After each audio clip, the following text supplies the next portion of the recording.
All right. Now that we've got this figured, we got these things on the floor, what's the diameter of pipe we need? Count the fixture units. How many do we have?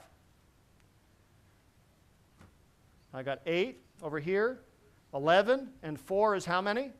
15. You do plumbing design. What do I have to have? I would say 1 inch. 1 inch. What's the pressure drop issue? Well, we designed it 3-4 feet per second high. Okay. If I read the minimum code correctly, I could use 3/4 inch. After 19, I have to use 1 inch, and I'm way under 19. I'd probably be okay at 3/4. Might need 1. Since that's 3/4, we're going to use what's on the truck today. Anybody ever heard that one before? All right. And now we're going to pipe from the water heater to the last fixture. So you need a volunteer. Help him out. Give him a hand. He's going to need a hand. But before you start, how are we going to run the pipe? This is a slab-on-grade house. Okay? Are we going to run the pipe overhead or under the slab? How many vote for under the slab? How many vote for overhead? How many have ever had a slab leak? Heard about them? By the way, if you don't insulate the pipe and you put it under a slab, before you put that down, wait a second. If you don't do it, it's a factor of 3 to 5, sometimes 10 times as much heat loss as being in air. We don't want to do that for energy reasons, right? But what we're going to assume is that it could go above or below. If you had a crawl space in this house, where would you run the pipe? Put the water over here, put the pipe right about here, wouldn't you? So, if it's above overhead, you know what? They always slope the ceiling down right over the window over here. So you can't work in the next 2 feet closest to the wall. You got to come in a bit. So why don't you line it up roughly here, sort of inside the counter. And then go to the wall and stop at the wall. That's good. Perfect. Now you got to come down the hall. Keep going. You can come all the way down the hall. You've got a pretty straight shot at this one. This is an easy house. All right? You got to come straight. This is not bendable pipe at the moment. Okay? And now you're going to come down over here. You cannot bring the pipe right over the wall. Why? There's vent stacks that come up that wall. You've got to run offset a little bit. The other reason you might not want to do it is that has anybody here ever had to go repair pipe that was too close to the building to work on it? All right? Anybody ever tried to do the upside-down solder trick? Right? When you're right next to a stud? Right? That gets really annoying really fast. You know what? Let's make it so we can work on it. It's okay. You did good. What do you got there? You're good. All right. Now, here's a question I have to ask you. Over here I have a tub and a tub shower combo. What diameter pipe do I have to have for the two of them? So how would you pipe this house? Would you bring the 3/4 inch line over and come straight down and then have 2 short twigs? Or would you stop the trunk here and run 1 twig for each? You'd run the 3/4 down the wall. So bring the 3/4 over here. Okay? Or multi-T right here. Yeah, you could. We'll cover all that. I promise. All right. Now, we've got the trunks figured out. Let's see. Here, you get a twig. You get, here's a twig. You get a twig. You can get a twig. Connect the trunk lines with twigs to each fixture. Think about how you do it if you were plumbing it. And over here, I'm going to give you a clue. You can't come over the sink because you've got a window over the sink. You've got to come around the sink. That one or this one? This is the sink. That's the dishwasher. And how we normally do dishwashers, don't we do a T under the sink? So set it up to look like that, okay? And if that doesn't work, find somebody else's. Here, have another one.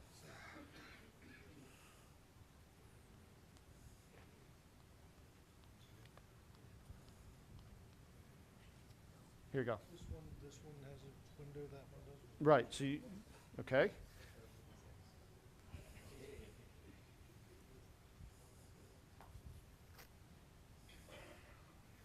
Everyone got those connected? This is good.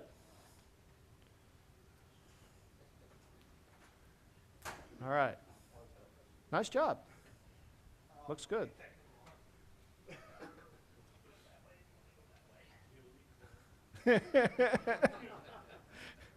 This is a good exercise for this.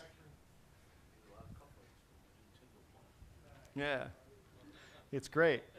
Oh, we have one more to do over here. Why don't you finish up? Go ahead and connect this one up too. Come on, you got a twig. Come over here. Connect from here to here. It's true. That's good. And put a little stub out. That's good. Perfect. All right. Pretty good. All right. Who? I'm going to pick on you. Come here. We're going to now measure how many feet of pipe, and we're going to calculate volume. Does that seem like a good idea? Come with me. Bring that with you.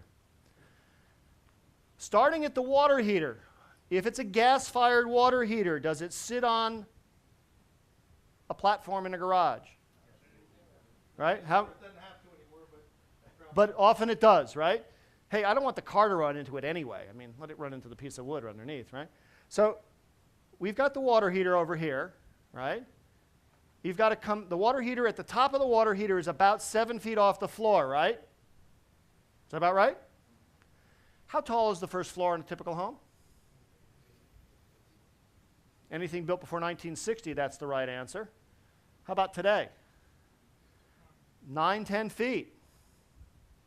Fair enough? Pick a number. You got to figure out which house you're going into. Typically, we're seeing almost 10-foot tall ceilings now. So from 7 feet off the floor, you got to come up 3.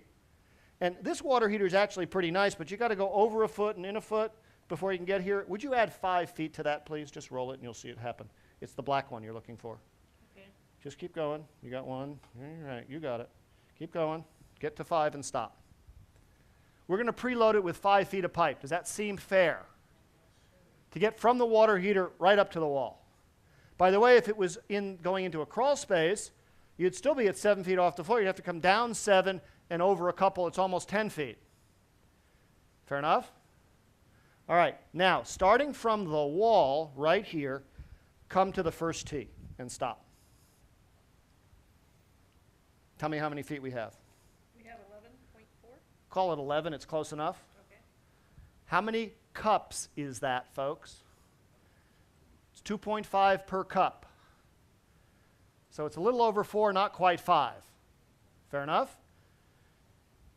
It's the washing machine. It doesn't care.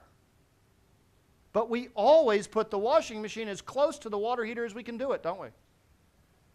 I think it comes from we used to haul water with buckets. That's been a while, folks. All right, let's go to the next one. And stop. How many feet is that? 17. And then run to this one. 22. You know, it's arbitrary where I put things here. Call it 20 feet to the kitchen. Is that okay? Because it could be either one, right? And what typically happens, you now have a twig. That's 20 feet. How many cups is that? 2.5. It's 8. 8 cups. That's a half gallon, folks. We're having real trouble getting down to this 1 cup deal, aren't we?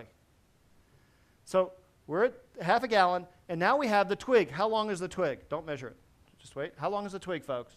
You've got 2 or 3 feet to get from the trunk into the wall. You got to come down the wall at least 8 feet, and you got to go over at least 1 or 2. What does that work out to be? 15 feet is a good number. When you have to go around a window, 15 feet for a twig is a good number, and when you don't have to go around a window, 10 feet is a good number. Going around the window is a real pain in the neck. By the way, it would have been better from a hot water point of view to put the line feeding the sink on this side rather than that side. But you know what? There's no place to put it there. Can't cross that. Well, from a technical standpoint, you can't cross the vent stack either. Okay? You don't have enough space in the wall to do it, so. You have to go around it. There's obstructions in the way that impede perfection. Yes? I agree. They're there. That's where it had to get put. No issue with it. It had to be put there. All right? Let's move on.